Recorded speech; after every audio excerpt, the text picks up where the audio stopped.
Halo, Assalamualaikum warahmatullahi wabarakatuh. Apa kabar teman-teman semua? Alhamdulillah, semoga teman-teman sahabat Bunda Naluri hari ini semuanya sehat semuanya, happy semuanya, dan tentunya tetap semangat ya. Alhamdulillah ya. Purwokerto akhir-akhir ini juga lagi masih sering hujan. Alhamdulillah ya, jadi kadang-kadang aktivitas sore yang harusnya olahraga jadi agak-agak terhambat sih enggak ya, tapi jadi beralih mungkin agak lebih sore lagi menjadi jam terang. Oke, teman-teman Bunda Naluri, sahabat Bunda Naluri, kemarin Bunda Naluri baru ngisi materi tentang gizi pada remaja. Menarik sekali ya, karena ternyata remaja itu adalah remaja itu betul-betul sebagai garda terdepan nanti untuk Indonesia Emas 2045. Jadi untuk remaja-remaja yang sekarang berusia 18 tahun, 17 tahun, berarti kan 2045 20 tahun lagi ya. Itu betul-betul masa-masa yang kritis ya, masa-masa bagaimana Indonesia atau generasi Indonesia ini menjadi generasi yang emas, generasi yang produktif, dan generasi yang hebat. Kemudian selanjutnya adalah terkait dengan gizi, teman-teman sahabat Bunda Naluri ya. Jadi kita dengan masalah gizi pada remaja ya. Jadi masalah gizi pada remaja, selain anak-anak remaja yang memang banyak yang langsing, kurus kayak gitu ya, itu juga masih ditemui remaja-remaja yang sebaliknya, yaitu remaja-remaja yang kegemukan ya. Kemudian masalah gizi berikutnya adalah remaja-remaja yang kurang energi kronik atau lila ya, lingkar lengan kiri atasnya itu kurang dari 23,5 cm. Kemudian juga ada masih ditemui juga masalah pada remaja, yaitu kurangnya zat gizi mikro ya, yang biasanya adalah anak-anak kita, anak-anak remaja itu mengalami anemia. Di sisi lain juga ternyata masih ada juga remaja-remaja kita yang beresiko anoreksia atau gangguan makan. Nah, selain itu juga remaja-remaja atau banyak hal yang menyebabkan anemia pada remaja ya teman-teman semua ya. Seperti kita ketahui, jajanan viral ya, atau jajanan dengan kandungan yang tinggi kalori dan lemak ya. Jadi untuk makanan-makanan yang tinggi kalori, tinggi lemak banyak sekali ya. Misalnya itu ada beberapa contoh ya, ada hotdog, ada es kepal yang sudah manis ya, udah double manisnya, bahkan satu sajian itu bisa sampai ratusan kalori ya.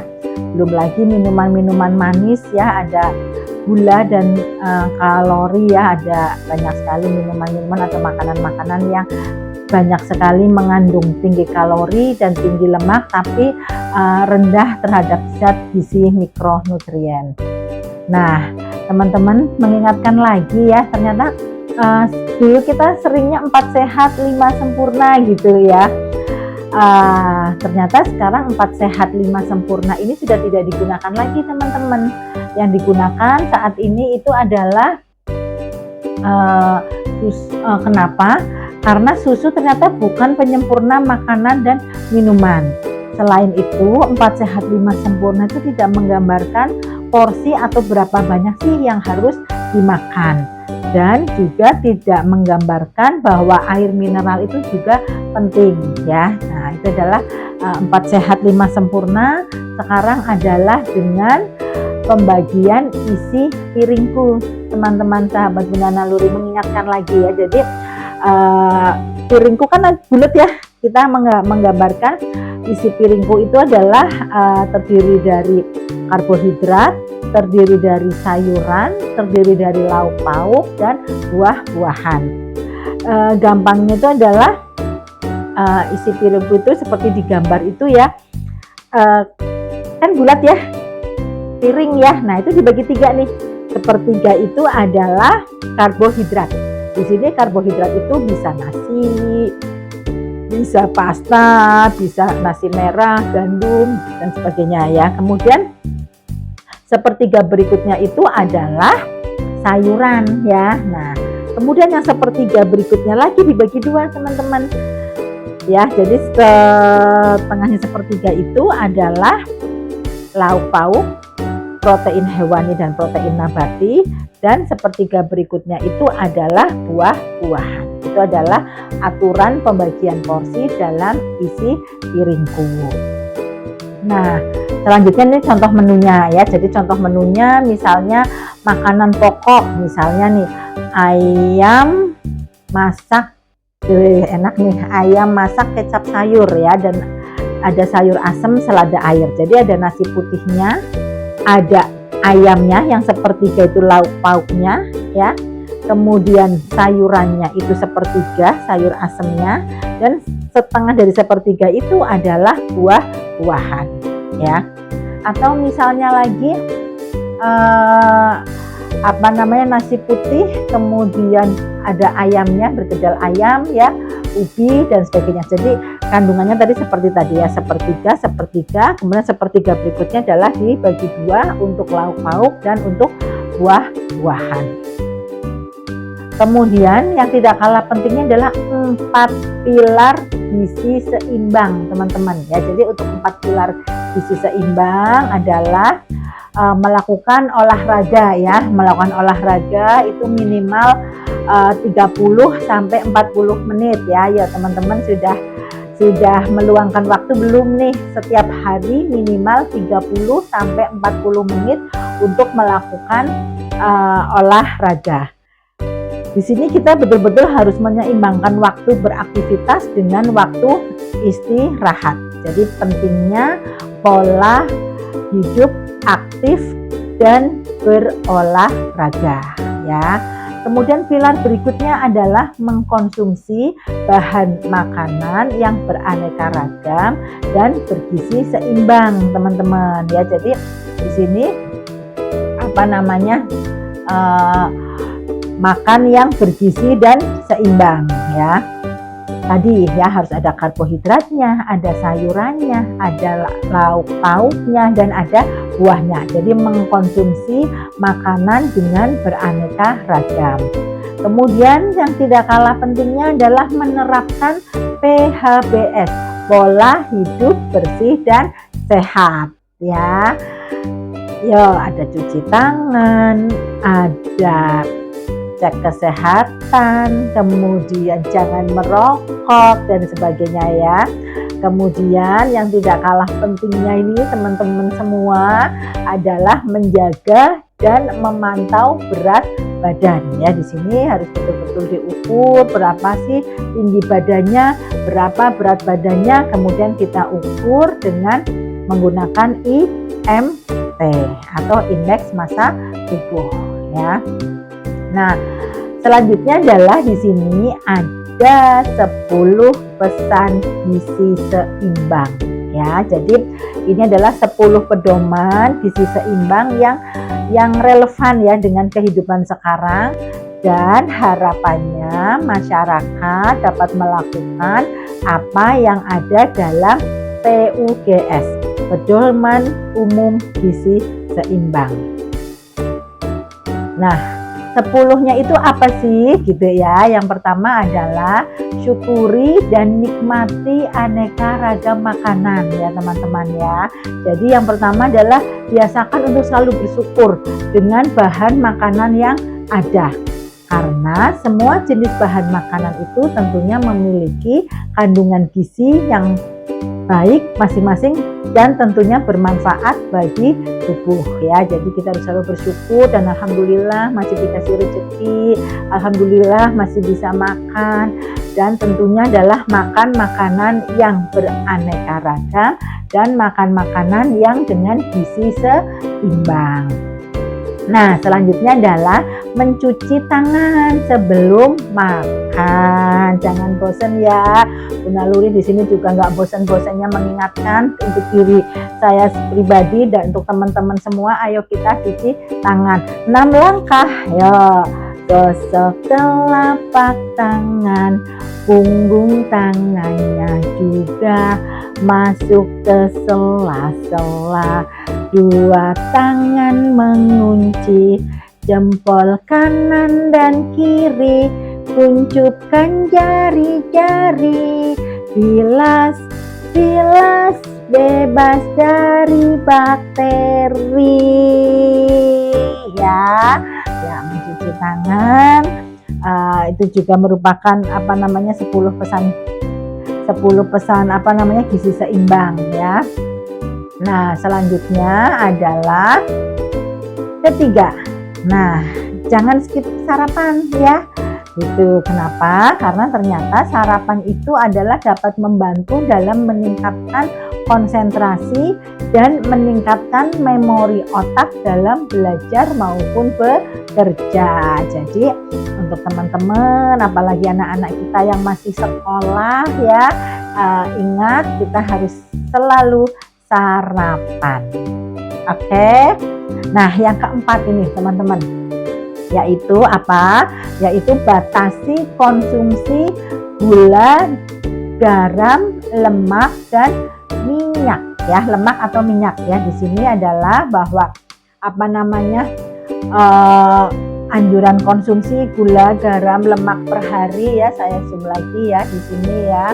Nah, di sini adalah sesuai dengan Permenkes nomor 30 tahun 2013, yaitu tentang pencantuman informasi kandungan gula, garam, dan lemak serta pesan kesehatan pada pangan olahan dan pangan siap saji. Di sini ada G4, G1, dan L5. Maksudnya apa? G4 yaitu anjuran konsumsi gula per orang per hari adalah 10% dari total energi. Artinya gula itu kurang lebihnya adalah cukup 4 sendok makan per orang per hari. Makanya G4, gula 4. Kemudian G1 itu apa? Anjuran konsumsi garam adalah 2000 mikronatrium atau setara dengan 1 sendok teh ya. Jadi untuk makanan garam itu paling tidak adalah cukup 1 sendok teh per hari. Berikutnya adalah L5 teman-teman. Apa itu L5? L5 itu adalah anjuran konsumsi lemak, yaitu 20-25% dari total energi atau setara dengan 5 sendok makan per orang per hari gitu ya. Jadi ada G4, G1 dan GL5. 415. G4 gulanya 4 sendok, G1 garamnya 1 sendok teh, dan L5 lemaknya adalah 5 sendok. Ya. Nah, selanjutnya adalah perbanyak nih nomor 5, konsumsi sayuran dan buah teman-teman. Jadi konsumsi sayuran dan buah-buahan adalah sejumlah 400 gram per orang per hari. Kurang lebihnya segitu, 400 gram per orang per hari. Itu maksudnya gimana nih? Jadi maksudnya adalah 2 porsi atau 2 gelas sayur setelah dimasak atau ditiriskan ya. Jadi 250 gram sayur setara dengan 2 porsi atau 2 gelas sayur setelah dimasak atau ditiriskan. Ditambah kan tadi 400 ya, berarti 250 sayurnya, 150 buahnya. Jadi setara dengan 3 buah pisang Ambon ukuran sedang atau 1 potong pepaya ukuran sedang atau 3 buah jeruk ukuran sedang. Kurang lebihnya itu. Perbanyak konsumsi sayuran dan buah ya.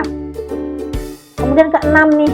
Nah, jangan lupa konsumsi air mineral ya. Jadi manfaat minum air 8 gelas per hari itu memang sangat penting ya. Yaitu yang pertama tentunya dapat memelihara fungsi ginjal.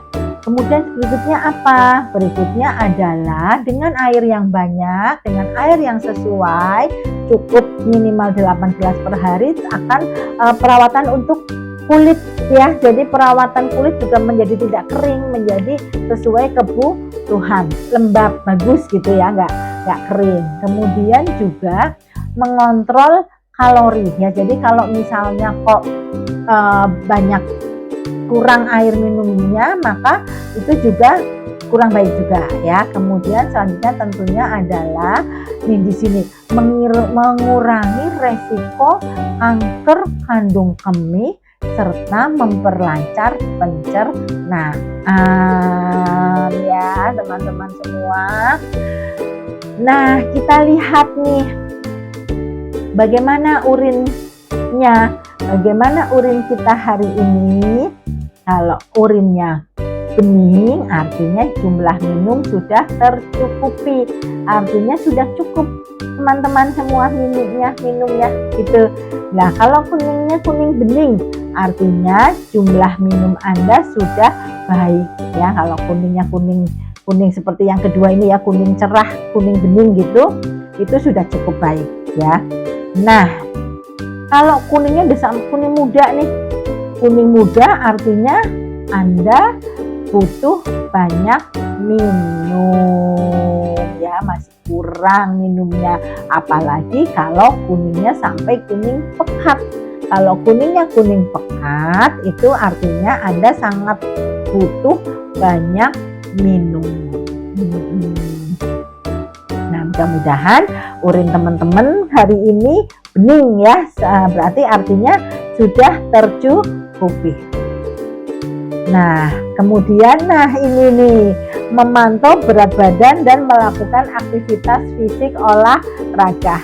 Yuk, mulai sekarang kita pantau berat badan kita, termasuk Bu Naluri nih harus dipantau beratnya berapa, tingginya berapa, dan meluangkan waktu minimal 30-40 menit per hari untuk kita berolahraga ya. Nah, kemudian adalah makan beragam sumber makanan pokok ya. Jadi sumber makanan pokok tidak hanya nasi ya, banyak sekali. Boleh makan gandum, ubi jalar, kentang, jagung, singkong, sagu, dan banyak lagi makanan-makanan yang merupakan sumber dari makanan pokok. Dan konsumsi makanan pokok sumber karbohidrat 3-4 porsi sehari. Nah, yang tidak kalah pentingnya adalah ini teman-teman, label makanan ya. Di sini label makanan ini penting banget ya. Kita harus tahu.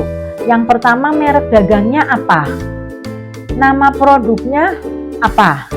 Kemudian daftar bahan yang digunakan atau komposisinya betul-betul dibaca ya teman-teman ya.